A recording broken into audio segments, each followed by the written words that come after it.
作为养狗多年的宠物店老板，用了5个月的时间，把5块钱买的染色小鸡养大了。很多人问，染色小鸡也能养大？下面这个视频就用10分钟左右的时间来看看，染色小鸡是怎么一点点成长和变化的。公元2024年3月6日，甲辰年正月26，在一群一出生就被决定了命运的小鸡雏中，以5元3只的身价被选中，带来了新家。对于这些一出生就被放弃的小鸡雏来说，能被新家选中，在侥幸长大，似乎成了改变命运的唯一机会。红黄绿的红绿灯小鸡组合被带来店里的同时，店门口的路上却发生了一场少见的事故，2车加1模。当时我还想，是不是挑选的3个小鸡的颜色影响到了路口的玄学？作为只卖猫粮狗粮不卖鸡粮的宠物店老板，要到别的宠物店去买鸡粮。这个就直接喂它呗，就那么刚着喂它，然后喂它水的。鸡粮确实比狗粮便宜，3块钱1斤，10块钱买了3斤多。赏点红糖，一小点就行。朝店里的人讨要了些红糖，用温水化开，因为小时候见奶奶喂小鸡儿就是这样拿糖水喂的。有人说这是板蓝根颗粒，这也不是板蓝根颗粒，这是鸡粮，也就是小鸡饲料。刚放进鸡饲料的时候，小鸡们胆子小不敢吃，但等了一会儿，热衷于干饭的小红就开始吃鸡粮了，而小绿在一旁假装很忙的啄钉子。好在外面路上的事故应该不算严重，人都没什么问题，协商了一会儿，路也就疏通了。这会儿有时间来仔细看看选中的3小只，原色的小黄应该是日龄最小的，还是一身小绒毛，看上去还有一些软。而小绿的翅膀尖已经长出了一些羽毛，应该有几日龄了。而小红是3个里边最能干饭的一只了。不过3只都属于未脱温的小鸡苗，最主要就是要保温。店里白天有空调，不过晚上还是把3只小鸡带回了小区，因为小区里还有地暖在供暖，能更暖和一些。买回家的小鸡能不能养活，温度是很关键的一项。不过带回家的第3天，小黄还是状态不好了，不吃东西也不爱动了。小时候家里养小鸡时，小鸡一爱闭眼就不好弄了，拿药给小黄抢救了一下，又拿热水袋加了温。不过小黄还是没能见到第2天的太阳。公元2024年3月8日，小黄雏，仅在鸡位3日。小黄没能改写鸡命，甚至都来不及难过，因为还有小红和小绿在一边积极逮捕。祖传的换鸡口诀大概是全国大部分地区通用的，已经能把小鸡换过来了。3月14日，马上楼房就要停止供暖了，所以又把小鸡带到了店里，白天吹空调，晚上用暖宝宝垫底。这个时期的小鸡翅膀尖长出了漂亮的白毛，身上的颜色还没褪，有人说像青鸾火凤。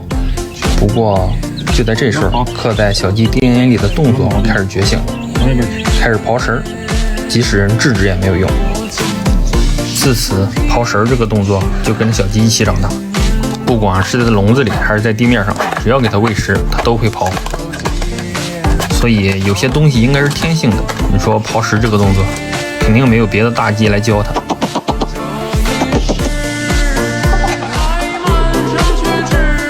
托小鸡的福，店里打扫前厅也开始用吸尘器了。看着很干净的地面，绿光一照，全是鸡饲料的小颗粒，就连紧贴地面的狗毛，绿光一照都全显出来了。吸尘器自带的110度的广角大绿光，绿光一开，哪里有料吸哪里。吸尘器成了店里人收拾卫生的趁手工具，能吸重的猫砂，又能贴边吸轻飘飘的狗毛。产品介绍说防毛发缠绕，那还真得拿长发试试，看它到底缠绕不缠绕。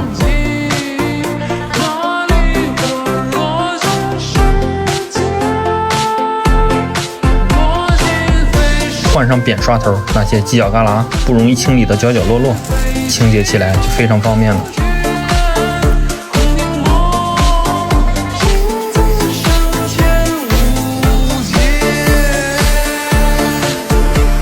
宠物店这种养宠环境的空调过滤罩清洁起来也很解压。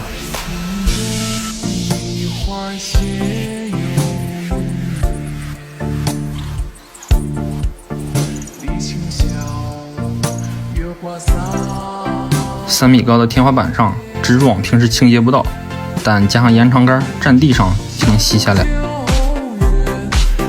机器拎起来不重，吸力却很大。收集完垃圾之后，只要一挂上机位，舱里的垃圾就自动吸进集尘袋了。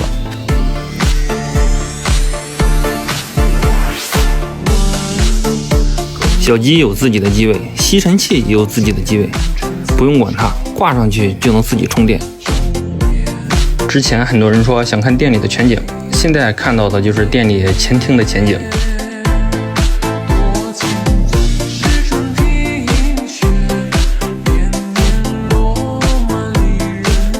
话又说回小鸡，随着日龄越来越大，绒毛之下逐渐长出新的羽毛，染的颜色也在逐渐褪掉。它们本是鸡场的弃子，但却用旺盛的生命力感染着我。或许一有机会，它们也想逆天改命。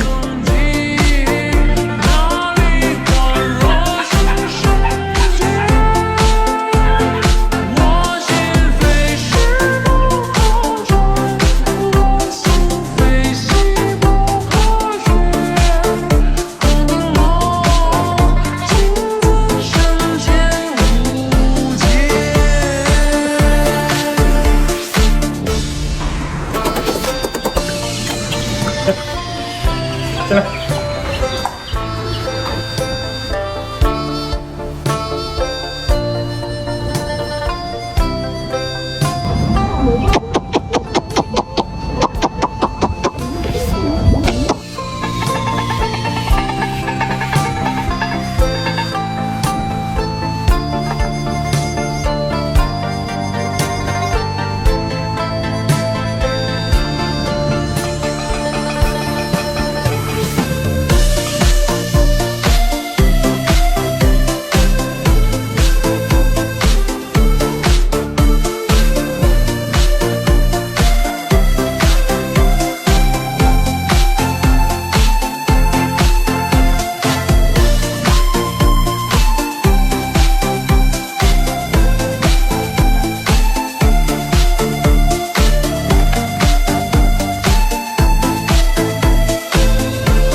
两只小鸡被店里的很多顾客看着长大了。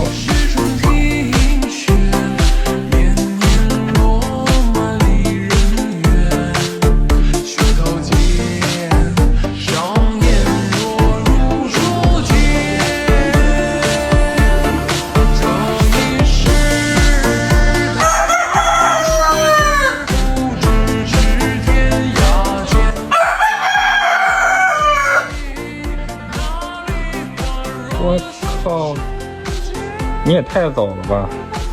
新的一天刚来到你就开始叫。